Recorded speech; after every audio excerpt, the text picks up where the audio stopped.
Marilah kita berdoa dan merenungkan sabda Tuhan. Dalam nama Bapa dan Putra dan Roh Kudus. Amin. Semoga Tuhan selalu berserta kita, sekarang dan selama-lamanya. Ya Tuhan Yesus Kristus, dalam menyatukan diri dengan kehendak ilahi yang maha agung, Engkau telah mempersembahkan pada pujian kepada Allah di bumi, melalui hatimu yang kudus, dan sekarang masih melanjutkan mempersembahkan sakramen Ekaristi di mana-mana, dan akan tetap meneruskannya hingga akhir dunia. Dengan sungguh-sungguh, aku ingin mempersembahkan kepadamu sepanjang hari ini kegembiraan dan penderitaanku, segala tujuan dan angan-anganku, semua kesulitan dan hasratku, setiap perkataan dan tindakanku. Dengan peneladan Santo Fransiskus dan kepada hati Bunda Maria yang tak bernoda, Engkaulah Tuhan kami kini dan sepanjang masa. Amin. Inilah Injil Yesus Kristus menurut Santo Lukas. Dimuliakanlah Tuhan. Pada suatu kali ketika Yesus berdoa seorang diri, datanglah murid-muridnya kepadanya. Lalu ia bertanya kepada mereka, "Kata orang banyak, siapakah aku ini?" Jawab mereka, "Yohanes Pembaptis. Ada juga yang mengatakan Elia. Ada pula yang mengatakan bahwa seorang dari nabi-nabi dahulu telah bangkit."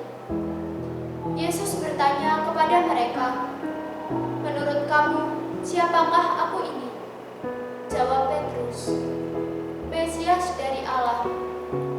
Lalu Yesus melarang mereka dengan keras, supaya mereka jangan memberitahukan hal itu kepada siapapun. Dan Yesus berkata, Anak Manusia harus menanggung banyak penderitaan dan ditolak oleh tua-tua, imam-imam, kepala, dan ahli-ahli Taurat, lalu dibunuh dan dibangkitkan pada hari ketiga. Demikianlah sabda Tuhan. Terpujilah Kristus. Teman-teman yang terkasih, bayangkan kamu sedang duduk di kelas, mendengarkan guru menjelaskan pelajaran. Tiba-tiba guru bertanya, "Siapakah yang bisa menjelaskan ini?" Semua mata tertuju padamu. Kamu merasa gugup tapi juga tertantang. Pertanyaan ini mengingatkan kita kepada Yesus, kepada murid-muridnya. Siapakah aku ini? Dalam Injil Lukas bab 9 ayat 18 sampai 22, Yesus mengajukan pertanyaannya yang mendalam kepada murid-muridnya. Kata orang, "Siapakah aku ini?" Jawab mereka bervariasi. Dari Yohanes Pembaptis yang telah bangkit hingga nabi-nabi zaman dahulu. Namun, Petrus dengan penuh keyakinan menyatakan, "Kamu adalah Mesias, Anak Allah yang hidup." Di sini, Yesus ingin agar para muridnya tidak hanya mengikutinya secara otomatis, tetapi memahami dan mengakui siapa dirinya yang sebenarnya. Ia adalah Mesias yang dinanti-nanti, bukan hanya seorang nabi atau guru biasa. Dalam kehidupan sehari-hari, kita sering mendengar berbagai pendapat tentang banyak hal, termasuk tentang iman kita. Tanyakan kepada diri sendiri, bagaimana kita melihat Yesus dalam kehidupan kita? Apakah dia hanya figur religius dalam pelajaran agama, ataukah dia benar-benar mempengaruhi cara kita bertindak dan berpikir? Misalnya, ketika menghadapi konflik dengan teman, apakah keputusanmu didasarkan pada ajaran Yesus tentang kasih dan pengampunan? Atau ketika kalian merasa kesulitan, apakah kalian berdoa dan meminta bimbingannya? Ini adalah cara untuk menghidupi keyakinan bahwa Yesus adalah Mesias dalam kehidupan sehari-hari. Jika kita menganggap Yesus sebagai sahabat sejati, kita akan lebih mudah memaafkan teman yang membuat kita kesal, atau berusaha berusaha membantu teman yang membutuhkan dukungan. Yesus mengajak kita untuk tidak hanya mengenalnya dari jauh, tetapi untuk menjadikannya bagian dari keputusan dan tindakan kita sehari-hari. Apakah kita siap untuk mengakuinya secara terbuka di lingkungan sekolah kita?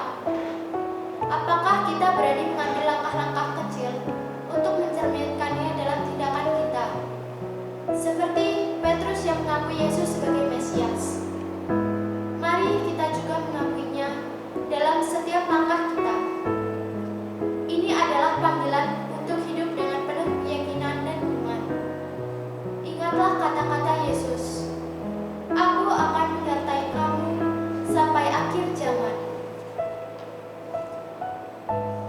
Marilah teman-teman, luangkanlah waktu sejenak untuk merenungkan siapa Yesus bagimu. Bagaimana kamu bisa lebih dekat dengannya dalam kehidupan sehari-hari? Setelah mendengarkan sabda Tuhan dan merenungkannya, marilah kita bersatu dalam doa. Ya Tuhan, bantu kami untuk mengenal Engkau lebih dalam dan memahami peran-Mu dalam hidup kami. Semoga kami dapat hidup dengan keyakinan bahwa Engkau adalah Mesias dan menjalani hidup kami dengan kasih dan pengertian sesuai dengan ajaran-Mu. Sebab Engkaulah Tuhan pengantara kami. Amin. Santo Fransiskus Xaverius, doakanlah kami. Amin. Dalam nama Bapa dan Putra dan Roh Kudus. Amin. Sekian renungan dari saya. Terima kasih.